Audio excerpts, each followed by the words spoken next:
Hello and welcome to the Legends and Lads Cricket Podcast. I am Chirunandan Srinath, your host for this week. Joining me is my co-host Krishna Maitreya. We couldn't have our other co-hosts Vijay Lokapalli sir and Rakesh Rao sir. But today on the show, as a popular figure, author and a journalist, as a lead cricket correspondent for the Daily Telegraph and the New York Times. Over time, he has authored many cricket books, and his latest book, Test Cricket: A History, is being sold out in numbers across the world. It's my privilege and honor to welcome Tim Wigmore on the show. How are you, sir? Thanks for accepting the invite. It's a pleasure to have you on the show. Thanks. And thanks for that very kind intro. Yeah. So the topic of our discussion today, you wanted us to talk about your latest book. So let's get going and talking about We can talk about whatever. We can talk about anything, but yeah. Yeah, well, we could talk about your latest book.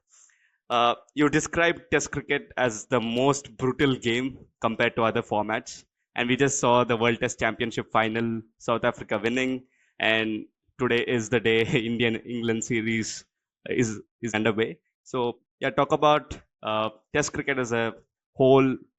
How is it I different think from it's other formats? obviously the kind of physical and mental strain of a game for up to 5 days. It's also, if you think, for being the underdog, like in football, you might win 1-0, get a lucky deflection or whatever. But in Test cricket, you need to kind of keep on winning.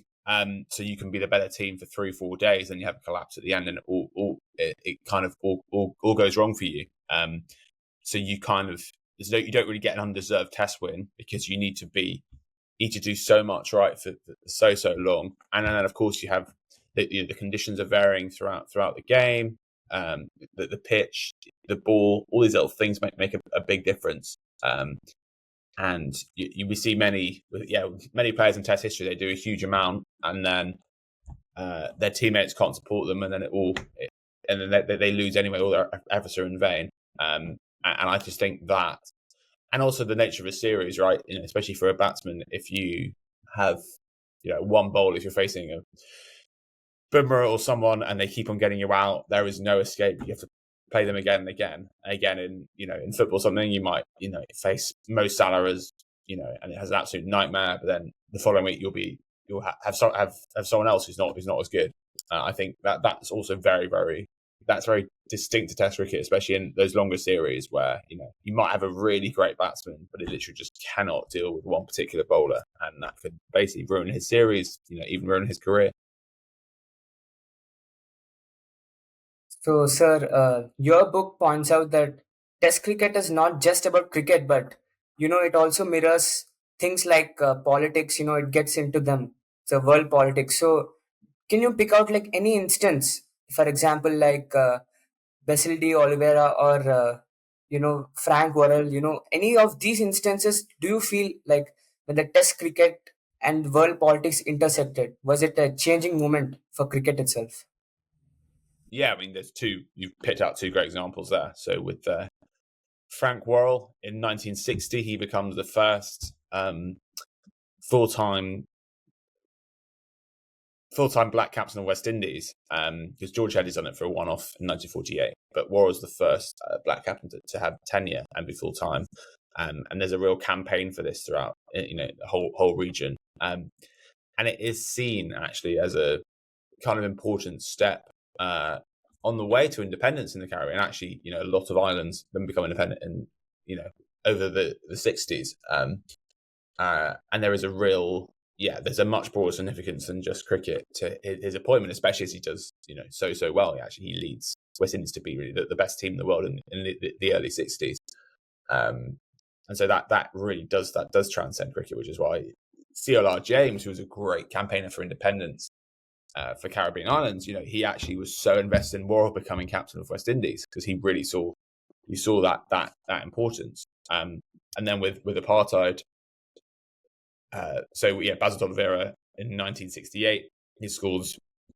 His story, he has grown up in South Africa. He is seen as Cape coloured, to use the sort of terms that the South African government do. And therefore he's not eligible to play for South Africa. And he moves to England and qualifies for England. And in 1968, the fifth test, he scores 158 at the Oval against Australia, against the backdrop of England about to go to South Africa. And despite this innings, he's originally not picked incredibly in the squad to go to South Africa. And South Africa have made behind the scenes loads of attempts to try and stop him being picked. They've pressurised the MCC. They've also tried to offer D'Oliveira very lucrative jobs as a coach that would rule him out of being able to play in that series. But yeah, D'Oliveira is initially not picked, and the minutes of that meeting kind of disappear, and so it is a mystery what's happened exactly. But then there's an injury, and then he is called up as a replacement. And at that point, in the South African government, they then refuse to play England. So it's very much, it's on them, which shows how deep their racism is. They basically choose, they would rather not play England than play England with D'Oliveira in their side. And then they do play one more series, South Africa. They play against Australia, famously beat them 4-0 in 1970. But then there is then there becomes a common movement to stop playing South Africa. And so you have, South Africa, from 1970, they don't play a test until 1972 after the end of apartheid. And also it's interesting that the apartheid government, they are doing everything they can to maintain the illusion that it's a normal country, and cricket is really a big, big part of that. So they're desperate for some form of cricket to continue. So obviously in the 60s, they do everything they can to, encourage Australia, England, New Zealand to keep on playing them. And then after they organise these rebel tours, very, very controversial, where they basically pay players to go as a kind of Australian team or English team or West Indies team to go to South Africa, and they play these sort of, fake test matches, which, but they promote them as if they're fairly normal match, almost normal test matches, and the idea is to show that people will still tour South Africa. This country isn't as wrong as some people depict it as. And so the South African government sport is really, really central, and therefore not be able to play cricket, not be able to play Test cricket is a real blow, and I think does have a broader importance, well beyond the sporting field. Yeah, and I haven't read your entire book. I actually promised to read the entire book before getting into this interview. I could finish somewhere till the middle of it, and then I've seen you describe Test cricket. There are many times you have used this sentence where you told that Test cricket has become global even before globalization happened to the world. So can you give us some few incidents about where Test cricket crossed boundaries for many nations? Well, I suppose it's just the fact that you have such an kind of eclectic, from a geographical point of view, this eclectic range. So, by the 1930s, you have obviously England, Australia, you have South Africa, you have West Indies, India, New Zealand. So a very, and obviously, the British Empire is the first link. But then as that goes, cricket becomes one of the great tools that binds these countries together in a way that what would be the relationship between, I don't know, Sri Lanka and New Zealand, say, but actually through cricket, it does keep this alive. Although there is a sadness, I talk about in the book, that, when the first global governing body for cricket is formed in 1909, the first word is imperial, and therefore, if you're not part of the British Empire, you're not eligible to be part of that. And USA and Argentina, they are strong in cricket at that time, but they're excluded from the ICC. And that was a great sort of sliding doors moment, a great missed opportunity where you could have actually developed a much more global test game. And then potentially by the 1930s, you have 8 or 9 test nations rather than 6.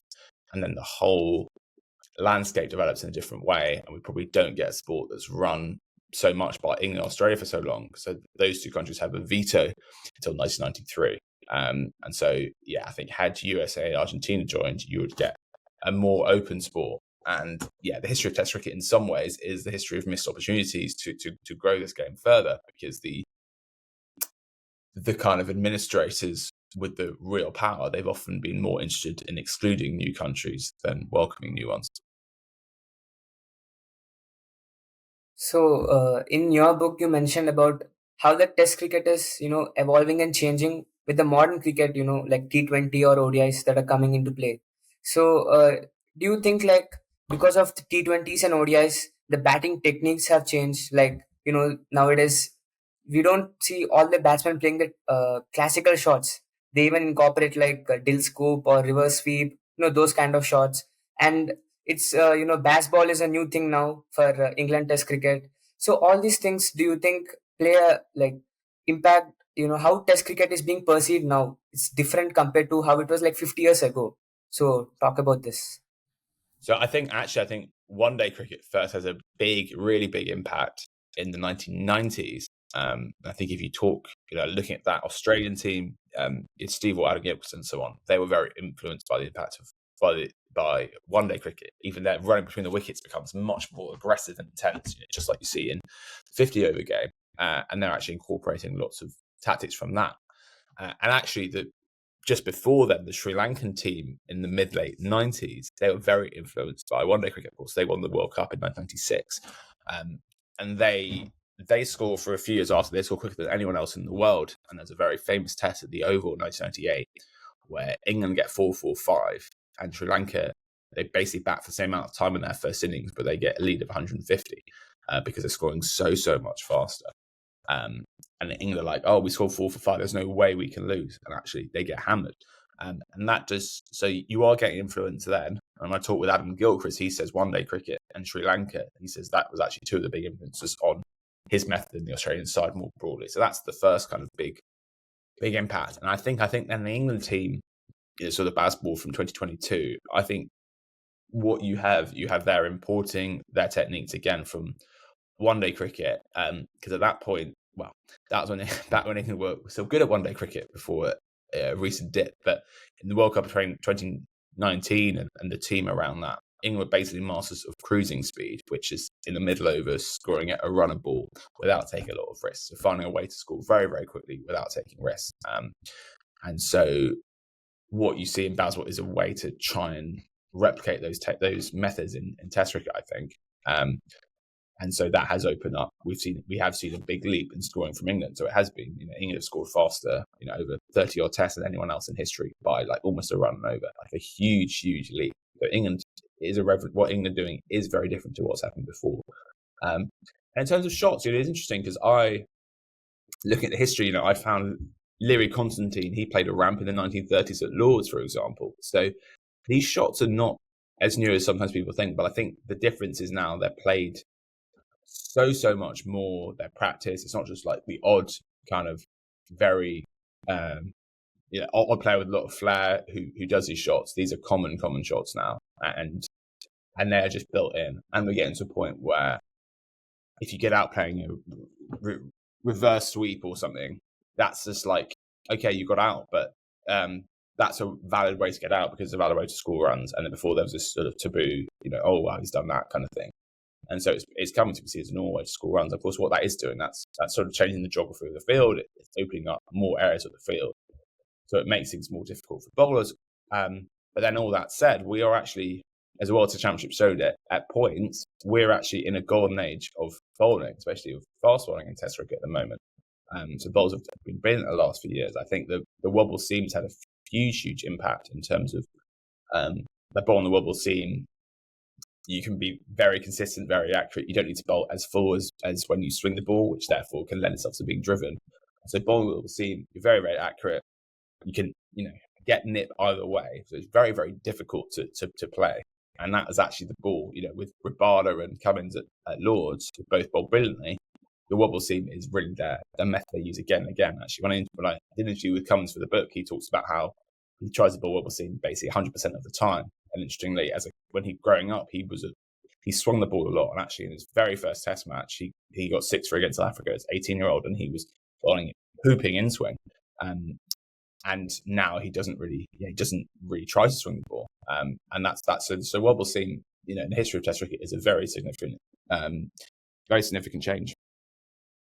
And I also like to add that the beauty of modern day cricket is you get to see someone like a Pujara and Rishabh Pant playing together, having different approaches, but playing together, building a partnership.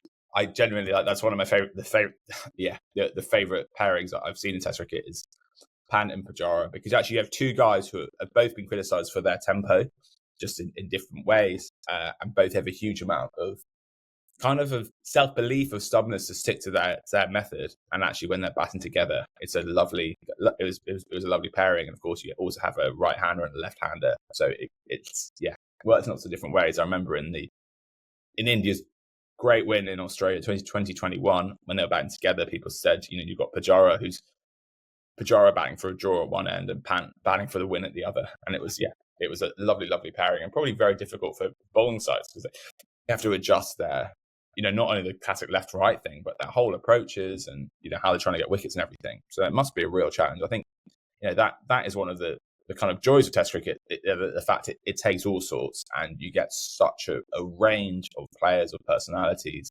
They can all do really, really well, but in very, very, very, very, very different ways. So you do get this kind of rich canvas of different players. Yeah. And I'm sure that, while researching about this book, it would have taken you many years. So how much time did it take you to, compile all the research? And then how much, so many efforts would have gone into this book, writing into this book. So explain us the process, how it was for you to do this over the years. It took me 5 years from the idea to the book being out. If I calculate, huge 2025 is when it is released. So at the time you started writing it, I think it was 2020. So even Basball wasn't even born yet. So you had to dynamically include the changes and Yeah, well, it was sort of going on in my mind for the first year and a bit, and then actually from late 2021, that's when I kind of started writing it full time, really. Well, not full time, but when I actually started writing it. And so I was just trying to think about the great stories of Test cricket. So this is very much a book about the players, matches, and politics that have shaped the game. It's not a stats, but there are stats in there, but it's about story, right? So I was just trying to zoom out and think about the big turning points, the big characters, what has changed the game along the way. I think I've read over 300 books, did over 40 interviews, talked to many of the greatest ever Test players. From India, I think I talked to Tendulkar, Sachin Tendulkar, talked to Ravichandran Ashwin, Rahul Dravid, Ajinkya Rahane, and around the world talked to Pat Cummins, Michael Holding, Kane Williamson, tons and tons of fantastic players. So it was a real education. I learned a huge amount in writing the book, and it's kind of strange to have it out, but also very nice as well. So now my question will be about the WTC cycle of 2023 and 2025. So looking into it, if we can see that if you compare the matches, like now they have added that we have to compare it by win percentage, most win percentage, and that's how we get the top two teams. But do you think it's a little bit unfair because the number of matches played for other teams are different? Like Australia and India had played more matches compared to South Africa, but the win percentage South Africa is more. That's fine. But South Africa seems to have played with teams that are of lesser ranking compared. If you compare it to the other teams, like they have played with West Indies, Pakistan, Sri Lanka, while India or Australia had more tougher opponents, and India and Australia had a 5-match test series or a 3-match test series, but South Africa had only 2-match test series. So do you think there has to be some kind of a reform in this, because it doesn't look fair to me personally? Well, I guess you go back to why is the schedule as it is. Of course, South Africa would, teams like that would like to play more against the big teams, but they, Australia, England, India want to play as much as possible against each other. So the small teams, in a way, they're the kind of victims of this, because if they got to play the big teams more, that would be good for their broadcasting revenue and stuff. And this goes back to how the WTC is formed. It's not really it's a league that's just put on top of an existing structure. It's not like the fixtures has been developed for the WTC. So it's kind of the wrong way around, which is why it has these problems. So for me, the WTC has been a brilliant invention. The final the other week was just a fantastic game, and it brings a huge. You saw what it meant to the players from both sides and the fans. And South Africa when they got back, it was like a hero's welcome. It was brilliant to see. So I think it's just so important for Test cricket to find a way to keep it alive and to make it work in a better way. In the book, I do talk about my solutions for the WTC. And in a nutshell, I think the time has come now for 4-day tests. I think we just don't see many tests going into day 5, and I think with the pace of play, it would, you wouldn't lose that much. Of course, the history of Test cricket is often 3-day tests. So to say, it's always been 5 days, it's just not true historically. So I think 4-day test time is, I think we're at, and that would also really help commercially, because you could have every test from Thursday to Sunday. And the big thing I would like to see above all else, I would like to see 4-day tests come in, but in return, each series in the WTC has to be 3 tests. So you have 3 tests of 4 days each, which is so much better for, say, New Zealand v South Africa than 2 tests of 5 days each. So the WTC, everyone plays 3 series at home and away with a 2-year cycle. Well, you could keep that. We just have every series is 3 tests times 4 days, 3 points for a win, 1 point for a draw. The league table, very simple. Everyone's playing 18 tests over 2 years. Everyone plays the same number of tests. And because you're saving that extra day, it's actually not really taking more time in the schedule for smaller boards. And then you build up. So that would be how I would do it. And I'd have the top team then go straight to the final, and maybe second be third in a playoff, or you could even do 2 semi-finals. I think knockout Test cricket is incredible, and actually it's a new dimension to Test cricket that we haven't really seen throughout its history, but actually it adds so much. So that is what I would like to do. And then obviously for England v India, the Ashes and so on, you could just play 2 extra matches that were outside of the structure, but the first 3 count for the World Test Championship. So if you did all that, that would really just make things fairer, simpler to understand, and so on. But I would say that the fact we've had 2 of the 3 winners of the WTC have been from outside the big 3, that's actually brilliant for Test cricket. That does show it can still be it can still be vibrant throughout the world, and it does also show the strength of these countries and everything. And you still have to win this final at the end. Winning final at the end is not easy. So yes, I know South Africa probably had a slightly easier draw, but they've won 8 Test matches in a row. Who else has done that? So yeah, there's an element to sort of to downplay the talk. It seems like at times as a tendency to downplay the achievements of anyone who's outside the big 3. I mean, South Africa, even they're winning West Indies, right? Or England won once in West Indies in 1968. So that's still a significant achievement. So yeah, I think South Africa, they deserve to get to the final, and they beat Australia fair and square, so they deserve to be the winners of the World Test Championship.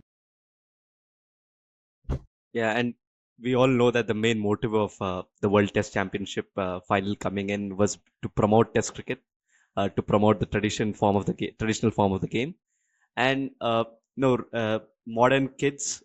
I've seen my own friends, juniors in the college and school. Many of them, they're not into Test cricket, but then I remember telling them, even Maitreya, we were conversing with our juniors, and we tell them, sit in front of the television for 5 days straight, and you'll get addicted to this format of the game, because it's so addicting. I do not know about the lockdown kids. We call them the lockdown kids because they find IPL very entertaining. Nothing wrong in that, but no, I feel Test cricket is more addictive.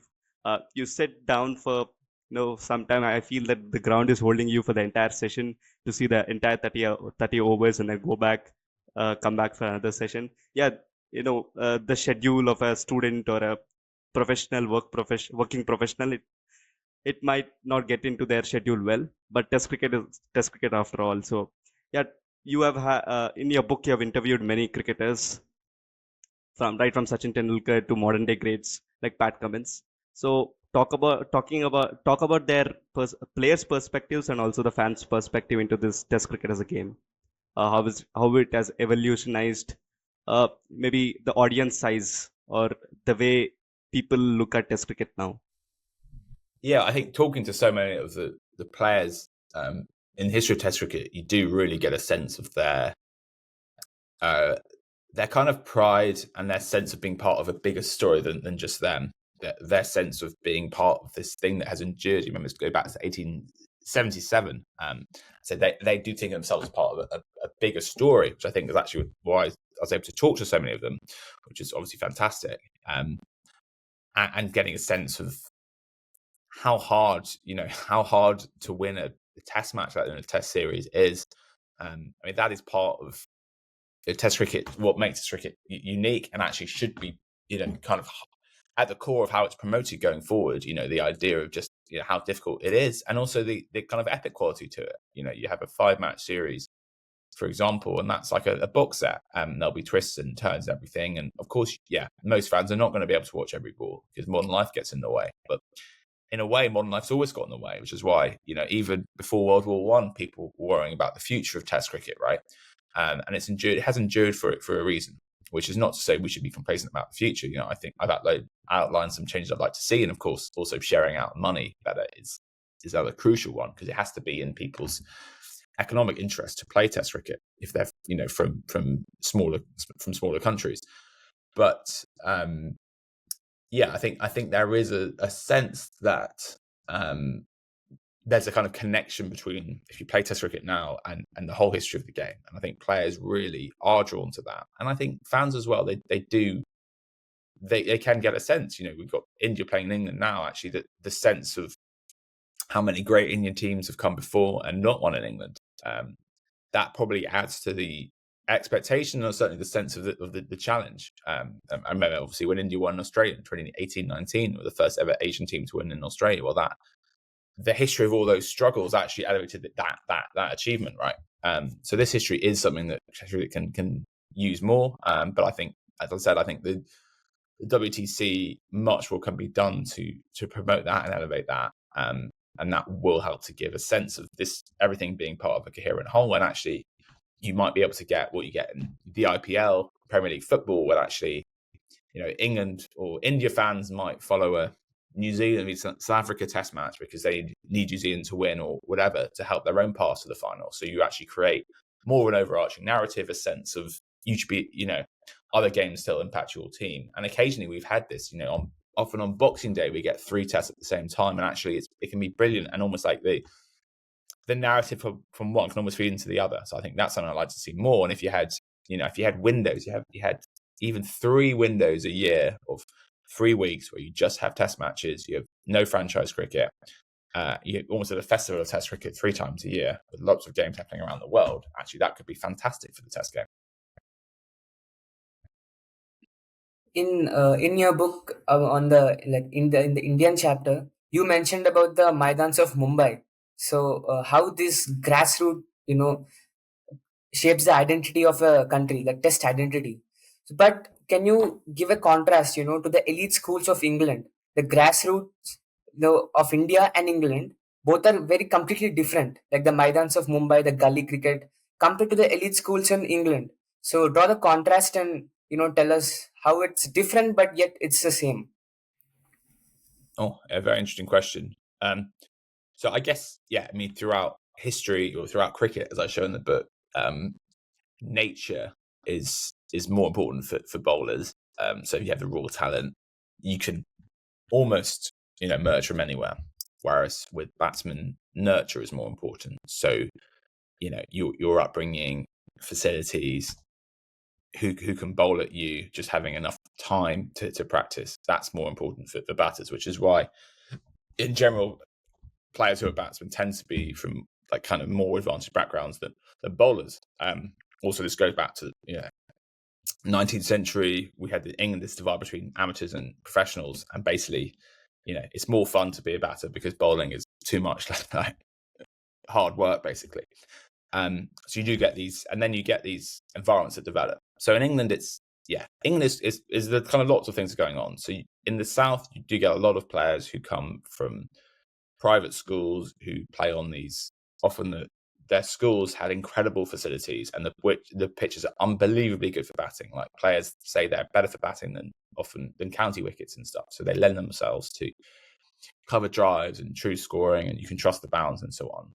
So that's been a big talent factory for England in batting. But also, equally, you have a lot of players from Yorkshire, a huge amount from Yorkshire, and they tend to come through the club system more than schools. And so that, I guess, reflects the strength of league cricket in Yorkshire and the tradition and the culture that are passed down. So you have this almost slightly split model, which is interesting. And then I suppose in India, you talked about the Maidans in Mumbai. I mean, that has been an incredible source of talent. Obviously, Sachin Tendulkar, Sonia Gavaskar, two most extreme examples of that. But you could pick a great Mumbai Test team that could really take on. Well, certainly the batters could match anyone. Bowlers probably not quite as much. And I think that is reflection. Well, it's a reflection of culture, but it's a reflection also that you have. Obviously, you have the chaos. You have so many games that are happening at the same time and everything. And when I talked with Tendulkar about his batting on Madan, it's just the amount of balls he'd face was just astonishing. And he'd play multiple games in a day. I think he'd end his days with a bowler bowls him with 70 fielders and with a coin behind his stump, and basically if he was able to not get out for that 15 minutes, he could take the coin home. So very, very tough kind of upbringing in that sense, but amazing experience. And also you just have, from the coaches, I guess, you have so much knowledge and expertise that is then passed down and develops and stuff. So for a young batsman, there's really probably nowhere else that's better in the world to emerge and learn your trade. Yeah, this will be my last question. So quickly, if you can make a all-time Test 11 from across the world. I know it takes time to gather your thoughts, but quickly, if you could finish this episode with all-time Test 11 for you. Yeah, no, I've done one in the past, so I'll stick with the same one. I'll do the team and I'll explain the reasons. I'll open with Jack Hobbs and Sunil Gavaskar. Have Don Bradman obviously at number 3, Sachin Tendulkar at number 4, Gary Sobers at number 5, Imran Khan at 6, Adam Gilchrist at 7, Wasim Akram 8, Shane Warne 9, Glenn McGrath 10, Murali 11. So I've gone for a team with actually 6 bowlers really, because I have Sobers and Imran as all-rounders, but Sobers is obviously easily good enough to be picked as a batter alone. And I have 2 specialists. I wanted to actually pick both Warne and Murali, so I've done that. And I have Sobers who can bowl, left arm spin and left arm wrist spin if I need be as well. I have, McGrath, if you look at his record, is just peerless, really. I kind of tend to feel for Hadley, but obviously he's much better batter. But McGrath's record is his worst average in the 23, so he's just unbelievably consistent bowler everywhere. Wasim, reverse swing, left arm angle, amazing thing. Imran Khan, actually, his record against West Indies in those 3, they have 3 series in our late 80s and early 90s. They're drawn 1-1 every time. This is against the great West Indies side. Imran, those series is unbelievable. I think he averages 30 with the bat, 14 with the ball in those 9 Test matches. I think that really elevates him. So I'm pretty happy with that team. There's obviously a case for an extra specialist batter over Imran. You could pick Lara, you could pick Callis, I guess. So that will be a discretion of any listeners. But I like the idea of having the team which covers every base. I think with Wasim at 8, still bat fairly deep as well. I think you were looking down when I asked you to tell this 11. I think you're already prepared for this question. I've been asked it before, I could pick a different team every time, right? But I feel then that's sort of cheating. I think I'm pretty happy with that team. The question is whether I fit an extra bowler too many in that team, but I'm pretty happy with that selection, and it gives me so many options with the ball. I think my batters are plenty good enough that I'll be able to score enough runs as well. I just don't think many people are going to score runs against my bowling attack. Yeah, well, thank you, Tim, sir, for coming to this show. It was a wonderful show having you on this platform, talking to you about Test cricket. We'll sure read your book. I'll continue reading the book. I've stopped it midway. I promise you this time to finish the book. Thank you for coming, and thank you, Maitri, for joining us today. Thanks so much. Really, really enjoyed the chat.